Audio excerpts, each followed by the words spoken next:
The morning sun rose slowly over the quiet town where Myra lived, a small place surrounded by hills and dusty roads, a place where people spoke loudly but dreamed small. And in that town lived a girl with a dream that everyone said was too big for her. She wanted to be a soldier, not just any soldier, but one who would stand strong, brave, and proud on the flag of her country. Yet whenever she spoke those words, the world around her turned into laughter and doubt. Her classmates laughed first, their voices sharp like knives. They said she was too weak, too small, too gentle to ever carry a gun or wear a uniform. They called her silly and told her to stay home, to live an easy life. Even her teacher smiled and said softly that some dreams are too heavy for girls. But Myra only looked down, her heart burning quietly. She said nothing, because deep inside she knew word could not prove anything. Only actions could. At home, things were not much better. Her mother worried and begged her to stop thinking about the army. Her brothers laughed and said she would never survive even one day in training. Her uncle told her that war was for men and that she would come back crying after the first drill. Every word hurt her, but every word also made her stronger. She went to her room each night, looked at the small poster of a soldier on her wall, and whispered to herself that one day they would all see what she could do. Myra woke up before sunrise every day, when the world was still dark and silent. She ran along the empty streets while others slept. The air was cold, her breath short, but she kept going. She did push-ups, climbed small hills, and trained with old tires and wooden sticks she found behind her house. The neighbors thought she was strange. Some smiled, some shook their heads, but no one believed she was serious. Yet Myra never stopped. She didn't need their belief. She needed her own. One morning, as she ran past a bus stop, she heard a group of boys laughing again. They shouted that she would fail, that girls like her only dream until the real pain begins. Myra kept running, her legs burning, her heart heavy, but her eyes focused ahead. She whispered that one day they would remember this moment. One day they would stop laughing. And when that day came, she would still be standing while they would be silent. Months passed, and the day finally came when Myra stood outside the Army Recruitment Center. The building looked tall and serious, the national flag waving above the gate. Her hands were trembling, her stomach twisting, but her eyes stayed firm. She walked inside, the room filled with strong men in uniform. The sound of boots hitting the floor, the smell of metal and sweat. Everyone looked at her, some with surprise, some with pity, and others with mockery. One man even whispered that this was no place for fragile hearts. Myra walked to the desk where the officer sat, his eyes scanning her from head to toe. He raised an eyebrow and said, "You want to join the Army?" She nodded, her voice small but steady. "Yes, sir." The man sighed and handed her a form. He said most people don't make it past the first test. She smiled faintly and replied that she only needed one chance. He looked at her again, maybe expecting her to back down, but she did not move. She signed her name with a trembling hand, and in that moment she felt her life change. As she walked out of the center, she could hear laughter behind her. A few recruits were whispering, saying she wouldn't last a day. One of them, a tall boy with sharp eyes named Ryan, smirked and said loudly enough for her to hear that she'd better bring a mirror to training so she could cry to herself when things got hard. The others laughed. Myra turned her head slightly, met his eyes for a brief moment, and said nothing. She didn't need to answer. Her silence was louder than any word she could speak. That night, she sat alone in her small room, the moonlight falling across her face. She felt fear, doubt, and excitement all mixing inside her. She knew the road ahead would be painful. She knew people would try to break her spirit. But she also knew that her heart was stronger than her body, stronger than their laughter, stronger than the world's limits. She looked again at the soldier post on her wall and whispered softly that real soldiers are not born. They are made through struggle. When she closed her eyes, she imagined herself wearing the uniform, standing tall among hundreds of soldiers, the wind blowing through her hair, her hands firm on her weapon, and her voice calm. She imagined the same people who mocked her watching silently, realizing too late that they had been wrong all along. She smiled at the thought, because that dream was not just a dream anymore. It was a promise she had made to herself, a promise that no one could take away. As the night grew deeper, Myra packed a small bag, a few clothes, a photo of her father, and a small notebook where she had written her goals. Tomorrow she would leave for training camp.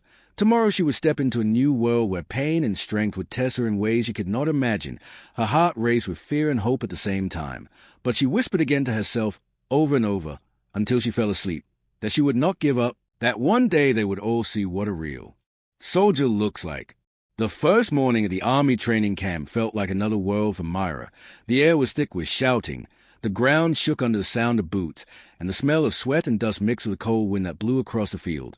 She stood there wearing her new uniform that still felt heavy and strange.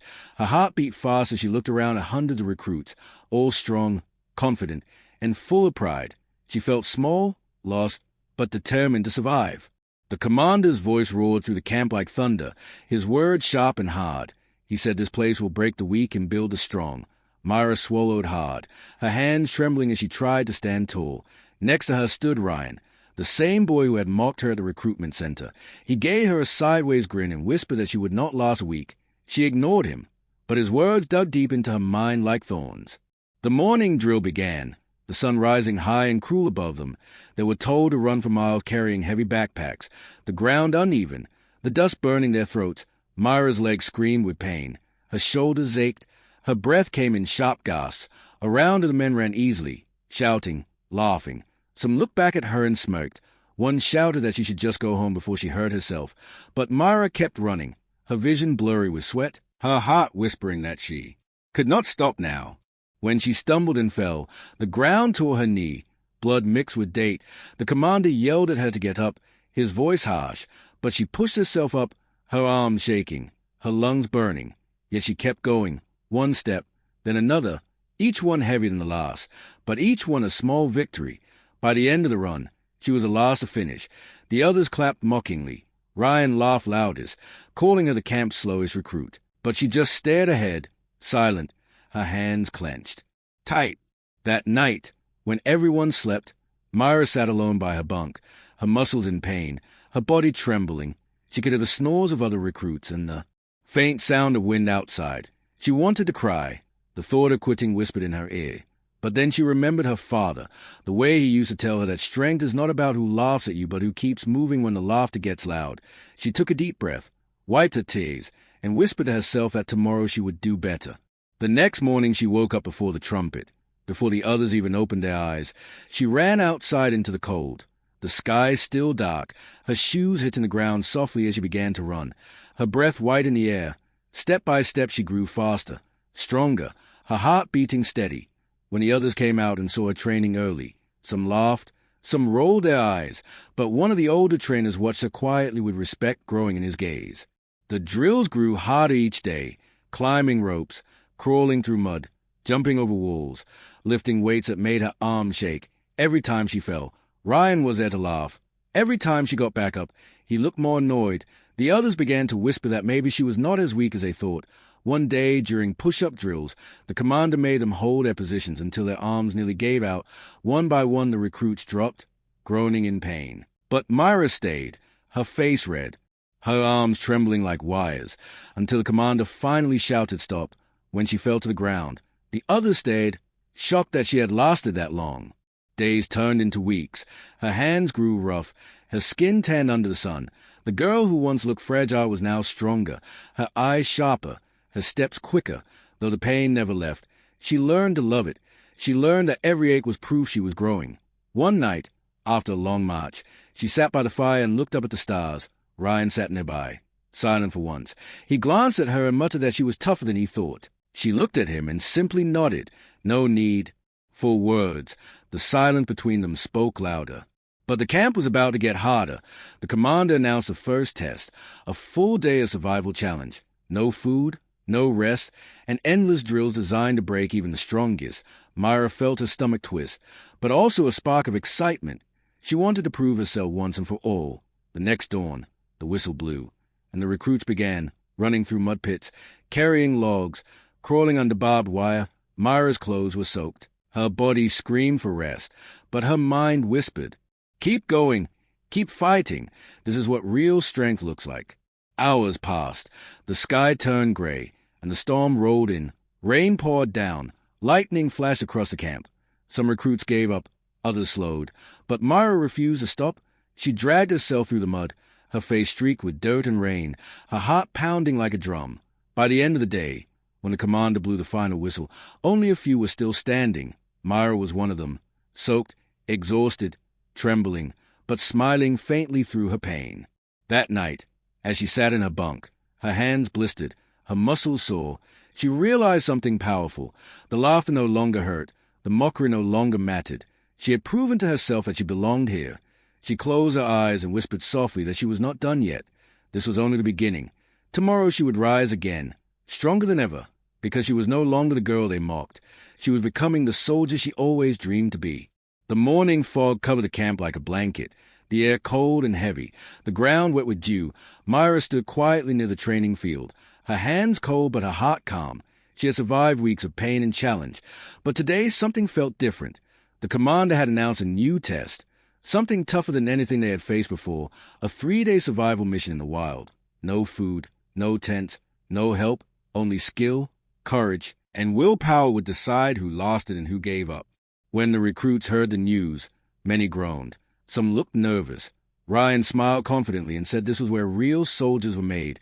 His friends laughed and said that Myra would not last one night. Their words cut through the air like knives. But she stayed quiet, her eyes steady, her mind already preparing. She had faced their laughter before, and it no longer scared her. She knew the only voice that mattered was the one inside her head whispering that she could do this. The next morning, before sunrise, the trucks rolled out of the camp carrying the recruits deep into the forest. The sky still dark, the sound of engines humming through the trees. Myra sat quietly at the back of the truck, her backpack small, her fingers gripping the strap tightly, her heart beating fast with fear and excitement. When the truck stopped, the commander's voice rang out. "This is your battlefield. Survive for 3 days. Return to base by sunrise on the 3rd morning. And remember, no one will come to help you." The forest was wild and alive. Tall trees stretched high above. The sound of birds mixed with the rustle of leaves. The ground soft and damp under her boots. Myra took a deep breath, the air cold and sharp in her lungs. She looked around as the others spread out, each group heading in different directions. Ryan and his friends rushed ahead laughing loudly, saying they would finish early. But Myra moved slowly, carefully, marking her path with small branches and stones so she would not lose her way. As the day passed, the heat rose, insects buzzed, and the weight of her backpack grew heavier. Her stomach rumbled with hunger, her throat dry, but she kept moving, looking for clean water. She remembered what one of the trainers had taught. Follow the sound of running water if you want to survive. She listened carefully and soon heard the faint whisper of a stream. She followed it until she reached a small river, clear and cold. She knelt down and drank, the water fresh and cool against her lips, giving her strength to keep going. When night came, the forest turned dark and strange. The wind whispered through the trees. The sounds of animals echoed around her. Myra built a small shelter with branches and leaves. She sat under it, hugging her knees, her body cold and her stomach empty. But her mind stayed strong. She looked up at the stars peeking through the trees and thought of her father. She whispered softly that she would not give up, that she would prove herself no matter how hard it became. By the 2nd day, her legs were tired, her feet covered in blisters, and her clothes torn by branches. She had eaten only a few berries she found near a bush, her energy low but her spirit still burning. She followed the river deeper into the forest. When she reached a steep hill, she began to climb, each step a battle, her arms shaking, her breath heavy.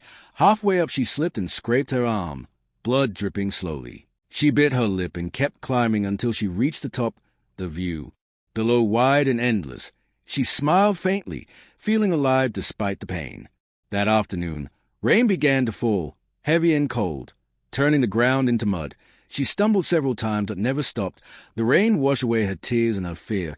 She built another small shelter with leaves and stayed close to the ground, listening to the storm rage around her.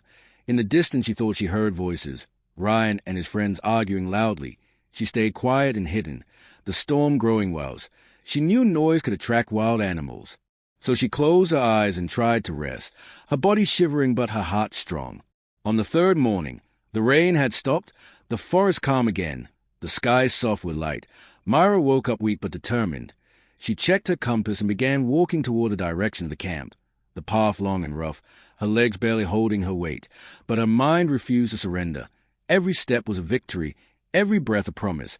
When she finally reached the open field near the base, her clothes soaked, her face covered in date, she saw the flag in the distance and began to run, her last bit of strength pushing her forward. As she crossed the line, the commander stood waiting with a clipboard, a few recruits already there. Ryan was not among them. The officer looked at her surprised and asked how she managed to find her way alone. She answered quietly that she just listened to the forest. The man nodded slowly, respect shining in his eyes. A few minutes later, Ryan and his team arrived, muddy, tired, and empty-handed.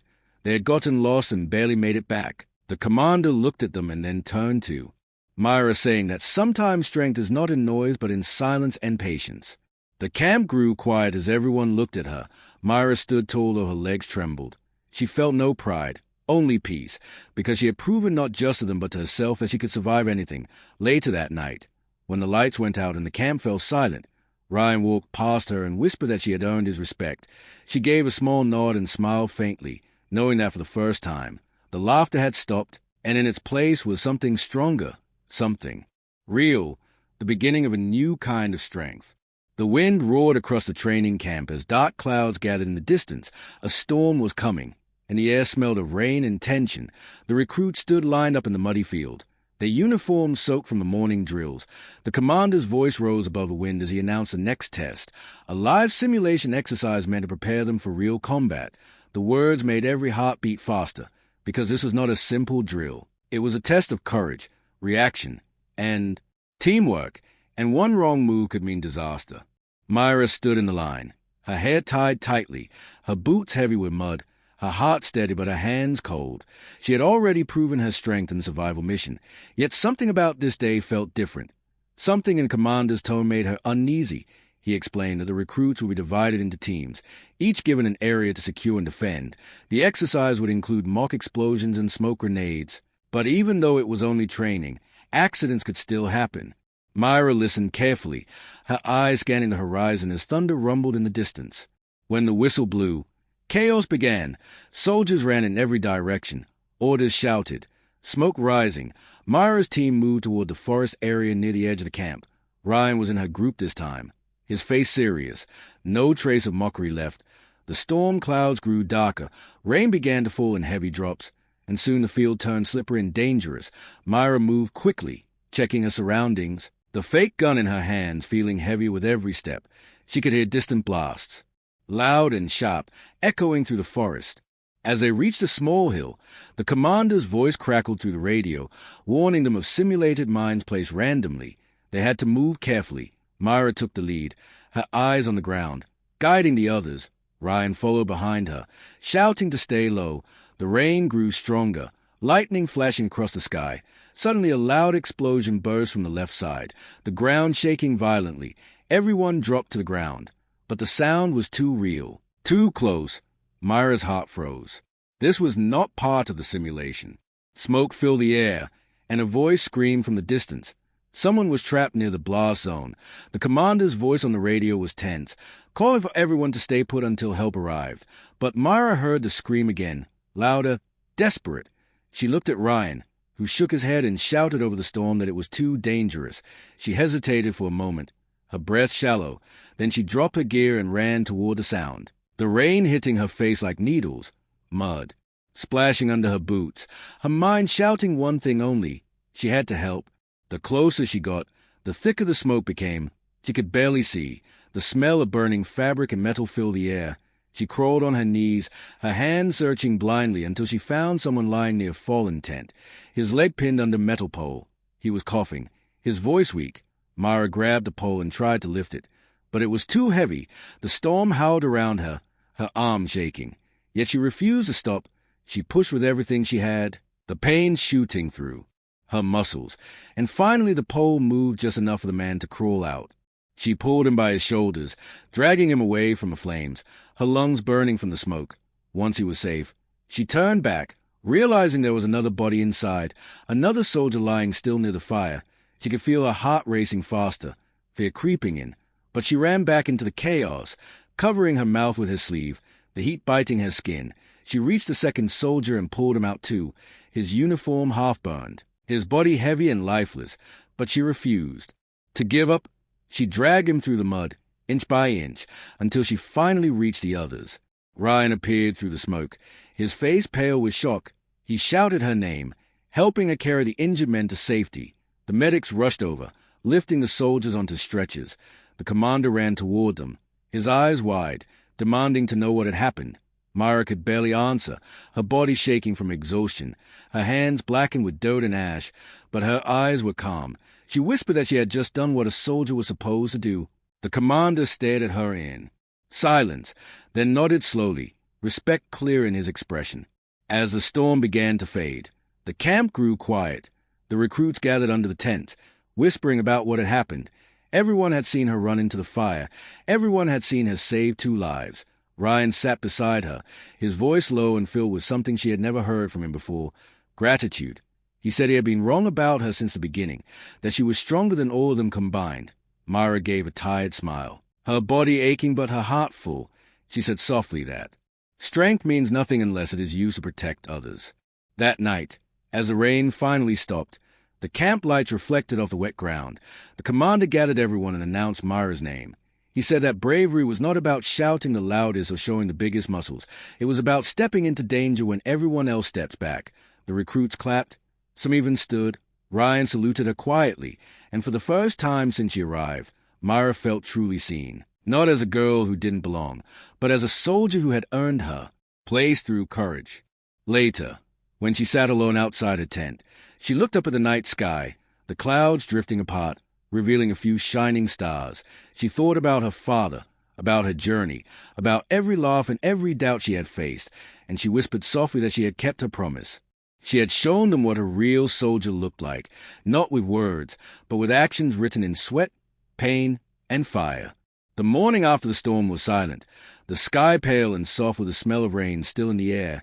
The camp looked different, calmer, quieter, and for the first time since training began, the recruits spoke of Myra not with laughter but with respect. The story of how she ran into the fire had spread through every corner of the camp. Every soldier had heard how she saved 2 men while risking her own life, and now when she walked through the grounds, heads turned, whispers followed, not mocking whispers but words of admiration, and that new silence felt louder than any applause. Myra walked slowly, her body still aching from the burns on her hands and the bruises on her arms, but she held her head high, her eyes steady, her heart at peace. Ryan walked beside her quietly, no longer teasing or smirking. Instead, he carried her bag without a word. The commander had told him to make sure she rested, but Myra refused to stop training. She said resting was for those who had finished their journey, and Hayes was only halfway done. The commander smiled when he heard that, a rare smile that carried both pride and warning, because he knew that strength could be a heavy gift to carry. Later that day, during the afternoon drill, the commander gathered everyone near the flag. His voice calm but powerful. He announced that a national obstacle course competition would take place in 2 weeks. It was not just a test but an honor. Only the top recruits from across the country could join. The winner would earn a medal and a chance to represent the academy. A hush fell over the camp as his words echoed through the air. Ryan turned to Myra with wide eyes, half amazed and half fearful, and whispered that this was her chance to show the whole nation what she was made of. When her name was called among the chosen few, a cheer rose from the crowd. Even those who once mocked her clapped. Myra felt her heart swell, but at the same time she felt the weight of every eye watching her, every expectation pressing on her shoulders. She went back to her tent that night and opened her small notebook, the one she carried from home, the pages filled with notes, quotes, and drawings of a dream. She traced the words she once wrote long ago. Never give up no matter how hard it gets. And she whispered them again as a candlelight flickered beside her. The next days were brutal. The training doubled, the drills harder, the days longer. Myra pushed herself past the limits of her body, running faster, lifting heavier, climbing higher. Her wounds reopened, but she did not stop. Ryan trained beside her now, no longer her rival but her supporter. Together they ran laps until the stars filled the sky. Every night when the others rested, they stayed back and practiced again, their clothes soaked with sweat, their hands bleeding, their voices silent, but their hearts loud with purpose.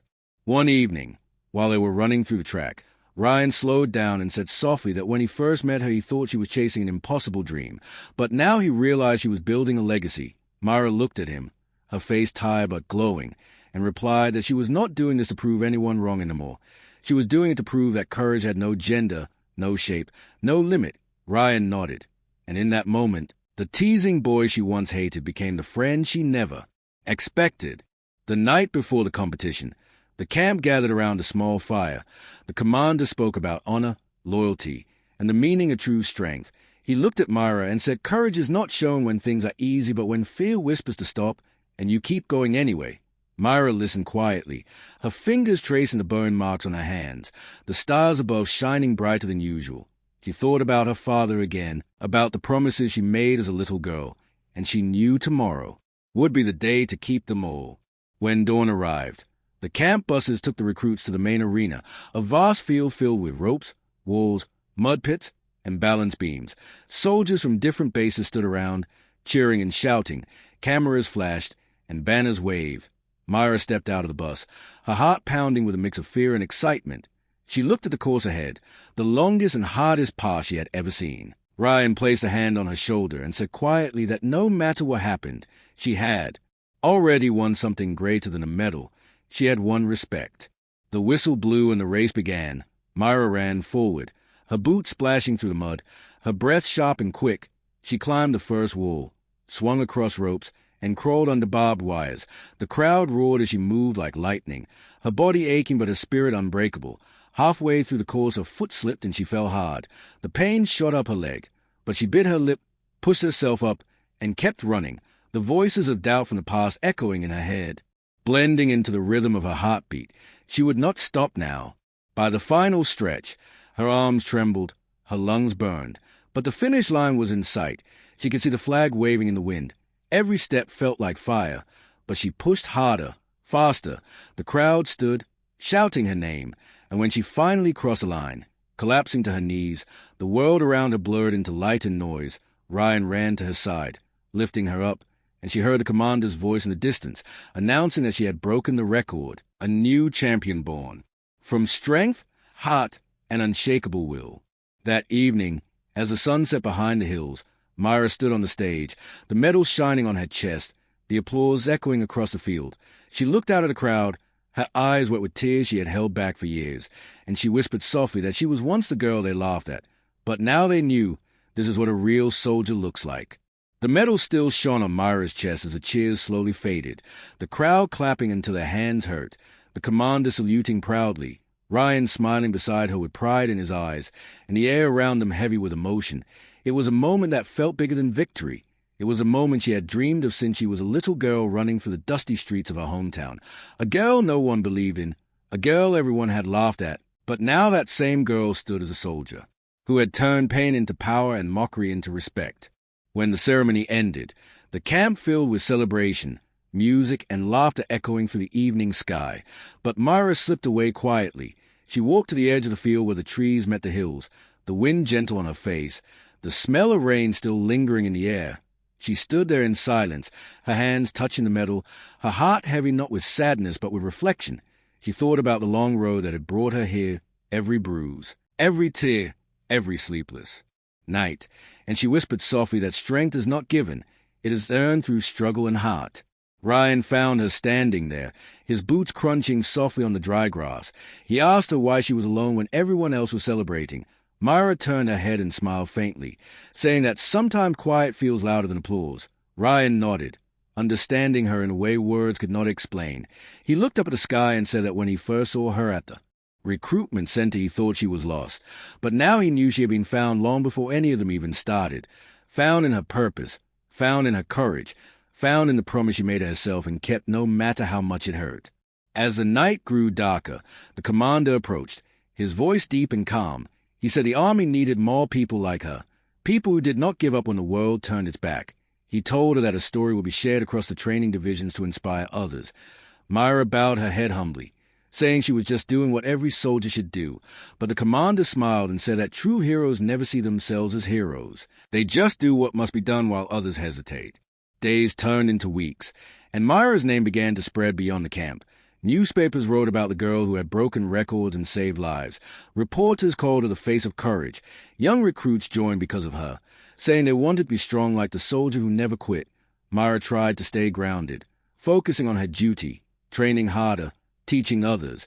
Yet inside she often thought about her past, about her family who once doubted her, about her small room and the poster on her wall, and how far she had come from that lonely girl who ran through the early morning misbelieving in a dream no one else could see. One afternoon, as she sat by the training field watching the new recruits practice, she saw a young girl among them, Small, shy, struggling to lift her backpack. The others laughed quietly. Myra's heart ached because she saw herself in that girl. She walked over and helped adjust the strap, speaking gently, saying that strength doesn't come from being perfect. It comes from refusing to give up. The girl looked at her with wide eyes, realizing who she was, and whispered that she joined the camp because of her story. Myra smiled, her heart swelling with pride and warmth, because she knew in that moment that her purpose had grown beyond herself. That evening, as the sun dipped below the hills, Ryan came running toward her holding a letter, breathless and excited. It was from the National Defense Board, announcing her promotion to lead training officer, a position usually reserved for veterans. Myra stared at the letter, her hands trembling slightly. She had dreamed of this once, but never thought it would happen so soon. Ryan laughed and said she deserved it more than anyone. She smiled and whispered that she was not sure if she deserved it, but she would give it everything she had, because that was what her father would have wanted. The next morning, she stood before a group of fresh recruits, their faces young and uncertain, some nervous, some proud. She looked at them and saw pieces of her own journey reflected in their eyes. She spoke with calm strength, telling them that real power is not in the muscles but in the heart, that being a soldier means standing when it hurts, fighting when afraid, and believing even when no one else does. Her words flowed like a quiet storm, and the recruits listened with deep respect, because they knew the one speaking had lived every word she said. Months later, during a national parade, Myra marched at the front line, her uniform shining under the sun, the crowd cheering wildly. Among them she saw familiar faces, her mother crying with pride, her brothers waving, their eyes filled with awe and apology. And in that moment, all the laughter, all the doubt, all the pain disappeared into the wind, replaced by peace. She lifted her head high, saluted the flag, and felt her heart soar, because she had kept her promise to herself and to her father. As night fell, Myra returned to her quarters. She placed her medal beside her notebook, the one she had carried from the beginning, the pages now worn and faded. She ran her fingers across the words she once wrote in shaky handwriting. Never give up no matter how hard it gets. And she smiled, whispering softly that the girl who once dreamed to become the soldier she always wanted to be, the world that once mocked her now stood behind her, and the name Myra would forever be remembered not for her weakness, but for her strength that refused to break. And as the wind blew gently through the open window, carrying the scent of the night, Myra looked toward the horizon and whispered one last promise, that she would keep fighting, keep believing, and keep showing the world what a real soldier looks like.